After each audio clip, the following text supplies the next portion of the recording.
First of all we will start Cauchy first theorem. Cauchy first theorem की statement पढ़ लेते हैं। If an is a sequence of real number and limit n approaches to infinity, an is equals to L, then limit n approaches to infinity, a1 plus a2 up to an whole divided by n is equals to L। किसी भी theorem को start करने से पहले हमें उस theorem की statement को कम्प्लीटली अंडरस्टैंड करना बहुत ज़्यादा ज़रूरी है।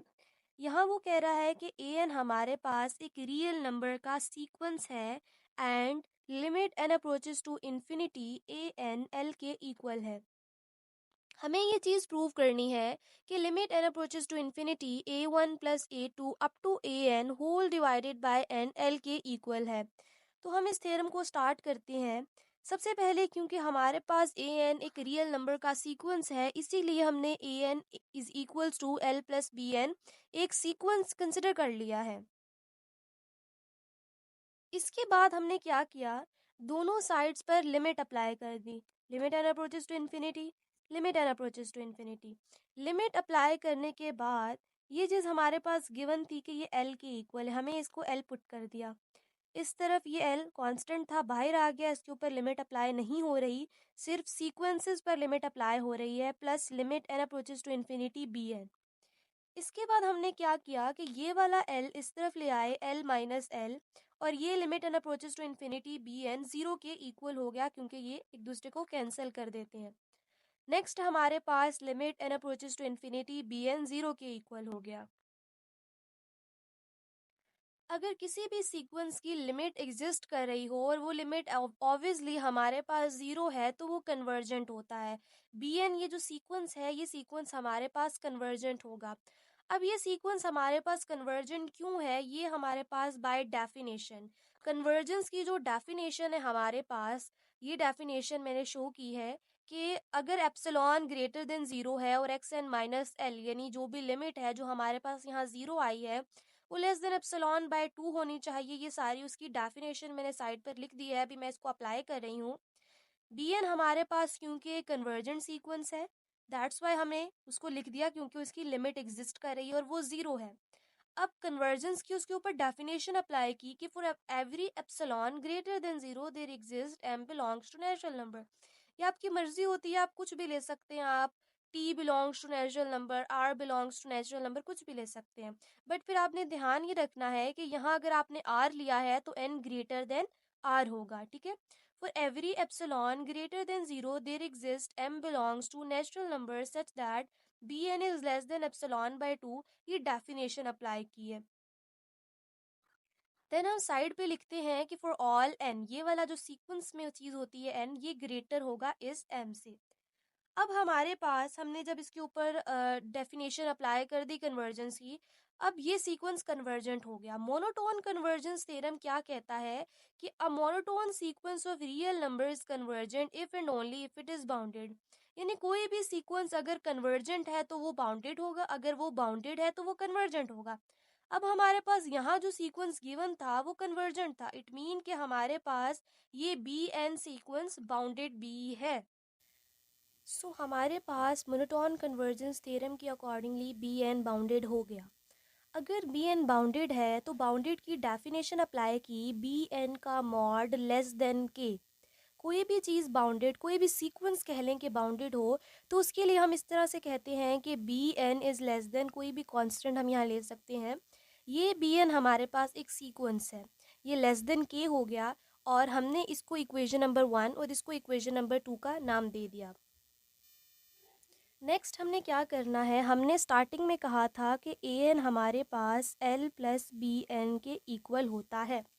अगर मैं इस जगह पर जो n है उसकी वैल्यूज़ लिख दूँ 1 2 अप टू कहाँ तक n तक इसकी वैल्यूज़ असाइन कर दूँ, तो ये मेरे पास a1 is equals to l plus b1, a2 plus is equals to l plus b2 up to an is equals to l plus bn बन जाएगा। देन मैं क्या करती हूँ कि इसकी लेफ़्ट साइड को ऐड करती हूँ। लेफ़्ट साइड में मेरे पास a1 plus a2 up to an है। राइट साइड पे एल एल एल है, यानी इसका क्या मतलब है कि ये एल एन टाइम्स है, क्या है, is equals to N L plus B1 plus B2 plus up to BN।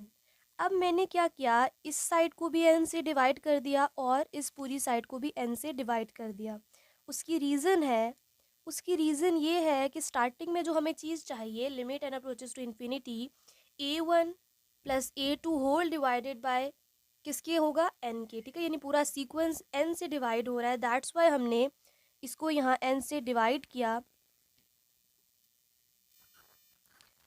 इसको भी n से हम डिवाइड करेंगे और इसको भी n से हम डिवाइड करेंगे। अच्छा, नेक्स्ट क्या हुआ कि जब हमने इसको n से डिवाइड कर दिया तो ये वाला n इससे कैंसिल हो गया, तो हमारे पास क्या आ जाता है, A1 plus A2 plus up to AN whole divided by n। ये वाला l इधर प्लस हो रहा था, इधर आके माइनस हो जाएगा, is equals to B1 plus B2 up to BN divided by whole divided by n। अब मैं अगर दोनों साइड पे मॉड अप्लाई कर दूँ, मॉड अप्लाई कर सकते हैं दोनों साइडों पे, ऑफ कोर्स कर सकते हैं। मॉड की रीज़न ये है कि जो हमारे पास लिमिट की डेफिनेशन होती है, वो डेफिनेशन ये होती है कि एक्स एन माइनस एल, और हमारे पास इस तरह से होती है X N minus L is less than epsilon. ये हमारे पास डेफिनेशन होती है। हमें इस तरह की फॉर्म बनानी है। इस तरह की फॉर्म तभी बनेगी जब हम मॉड लगाएंगे।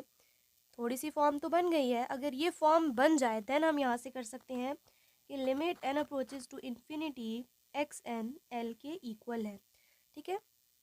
तो ये फॉर्म बनाने के लिए ये सारे जो मॉडुलस हमने लगाए हैं, ये इस फॉर्म के लिए लगाए हैं।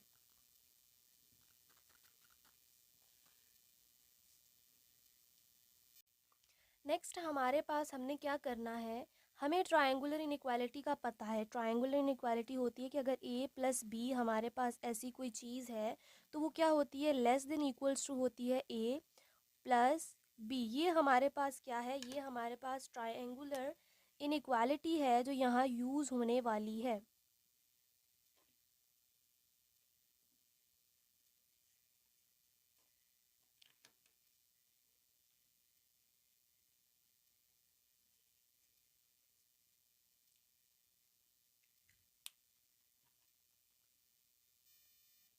नेक्स्ट हम क्या करेंगे, हमने जब यहाँ ट्रायंगुलर इनइक्वालिटी अप्लाई करनी है तो वो कैसे करनी है। अब क्वेश्चन ये हमारे पास, लेफ़्ट साइड को हमने एज इट इज़ लिख दिया, ठीक है।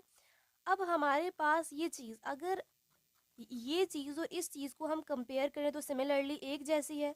इसमें भी हर टर्म के बीच में प्लस आ रहा है, इधर भी हर टर्म के बीच में प्लस आ रहा है, और हर इंडिविजुअल ए के अराउंड हमारे पास उसने मॉड लगाया है।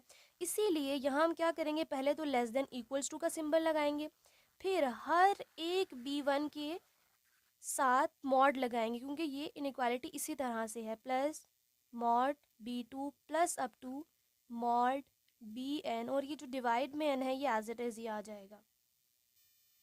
पीछे जब हमने कहा था इक्वेशन नंबर 2 में कि सीक्वेंस बाउंडेड है तो उसे हमने लेस देन k किया था, तो ये चीज़ हमारे पास थोड़ा सा इसको फर्दर हमने और रिजॉल्व करना है, देन हम वो वाली चीज़ अप्लाई करेंगे, A1 plus A2 plus up to AN whole divided by n। ये लेफ़्ट साइड जो है एज इट इज़ ही रहेगी।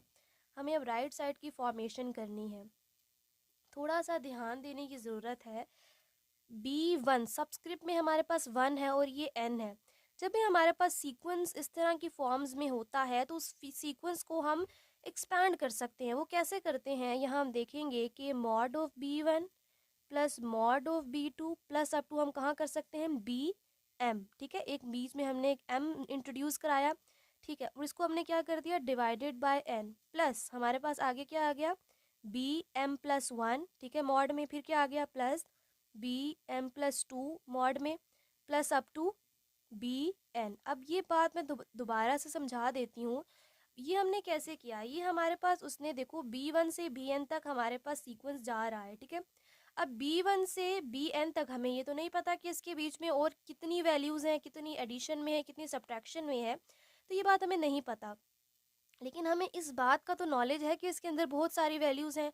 अब वो वैल्यूज़ अगर हम सपोज़ कर लें कि B1 B2 up to BM BM+1 BM+2 up to BN, इस तरह का सीक्वेंस बन रहा है।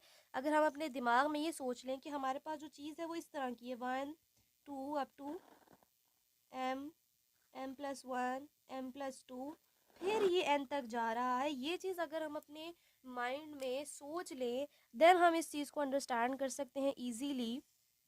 ये चीज़ समझाना चाह रही हूँ, ये चीज़ आपने अपने माइंड में रखनी है। नेक्स्ट हमारे पास अब क्या चीज़ आ गई, अब हमने यहाँ वापस वही an+a2 plus up to an whole divided by n minus l, यहाँ हमारे पास लेस देन आएगा, लेस देन इक्वल्स टू। अब ये B1 से BM वाला सीक्वेंस, यानी जब हमने सीक्वेंस को कहा था कि वो बाउंडेड है, ठीक है, BN is less than epsilon by 2 लिख, BN इज़ लेस देन, हमने लिखा था K, ठीक है, मॉड में हमने लिखा था mod of BN is less then K, ठीक है।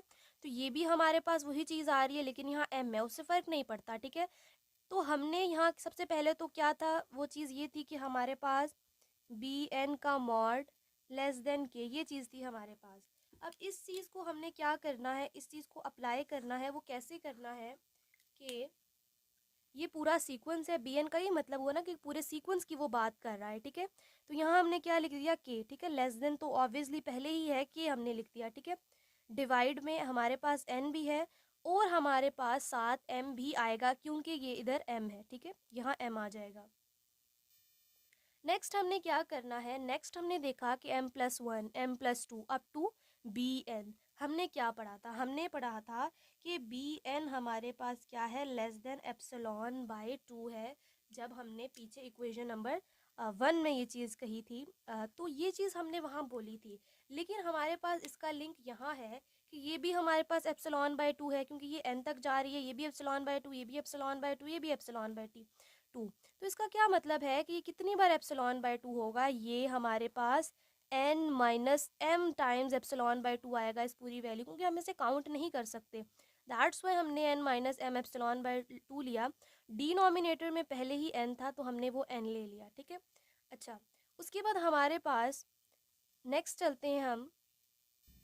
नेक्स्ट अब हमने अपने माइंड में ये चीज़ रखनी है कि जो पहले हमने अभी n-m डिवाइडेड बाय n ये लिया है, ये लेस देन 1 होता है, इसकी वैल्यू 1 से छोटी होती है। अब हमने क्या कर दिया, क्योंकि हमें उसके साथ एप्सिलॉन बाय 2 भी चाहिए था, तो हमने दोनों साइड्स पे एप्सिलॉन बाय 2 को मल्टीप्लाई करा दिया, और साथ हमारे पास ऊपर m के डिवाइडेड बाय n भी था, तो हमने m के डिवाइडेड बाय n को दोनों साइड्स पे ऐड भी करा दिया।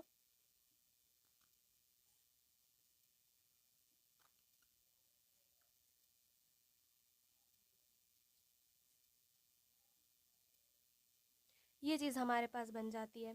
अब ये चीज़ तो हमारे पास बन गई, अब इस चीज़ को हमने उधर जाकर पुट करना है।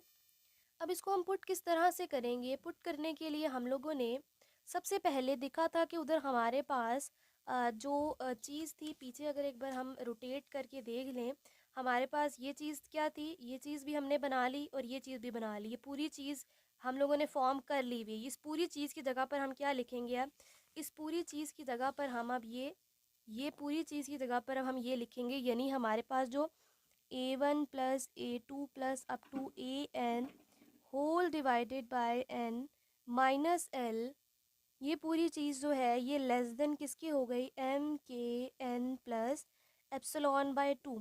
अभी भी हमारे पास लिमिट की कंडीशन नहीं हुई पूरी, क्योंकि हमें चाहिए कि X N minus L is less than epsilon. ये चीज़ तो बन गई है, पर एप्सिलॉन तो अभी तक नहीं आया। तो ये चीज़ जो हमारे पास है, क्योंकि हमने कहा था कि B N is less than K था, तो वो सीक्वेंस बाउंडेड था। अगर वो बाउंडेड था तो इट मीन कि वो कन्वर्जेंट भी था। अगर वो कन्वर्जेंट था तो हम इसको लिख सकते हैं कि M K divided by N, तो यहाँ हम एम के को लिख सकते हैं कि M K minus zero is less than epsilon, क्योंकि ये बाउंडेड था तो ये कन्वर्जेंट भी होगा मोनोटोन कन्वर्जेंस थ्योरम के अकॉर्डिंगली। इट मीन के M K divided by N less than epsilon by 2 होगा। इट मीन कि मैं इसकी जगह पर भी अब एप्सिलॉन बाय 2 पुट कर सकती हूँ, a1 plus a2 plus up to an whole divided by n minus l is less than equals to epsilon by 2 plus epsilon by 2। Next हमने क्या करना है, नेक्स्ट हमारे पास अब हमने इसको एप्सिलॉन बाय 2 पुट कर दिया है। एप्सिलॉन बाय 2 यानी इसको सॉल्व करेंगे तो लेस देन एप्सिलॉन आ जाएगा a1 plus a2 plus up to A N divided by N minus L. तो ये चीज़ हमारे पास प्रूव हो गई कि जब कोई भी सीक्वेंस हमारे पास एक सीक्वेंस हो रियल नंबर का and limit N approaches to infinity A N L की इक्वल है, तो limit N approaches to infinity, इस चीज़ को फर्दर हम ऐसे भी लिख सकते हैं कि limit N approaches to infinity a1 plus a2 plus up to A N divided by N is equals to L. ठीक है, ये हमारे पास डेफिनेशन है सारी। ठीक है, लिमिट की जो डेफिनेशन है जो मैंने काफ़ी बार बताई भी है, तो वो इस तरह से प्रूव हो जाता है। तो हमने आज ये थ्योरम प्रूव कर लिया है। नेक्स्ट हम लोग और डिफरेंट थ्योरम्स करेंगे, और अभी के लिए इजाज़त दीजिए। अल्लाह हाफ़िज़।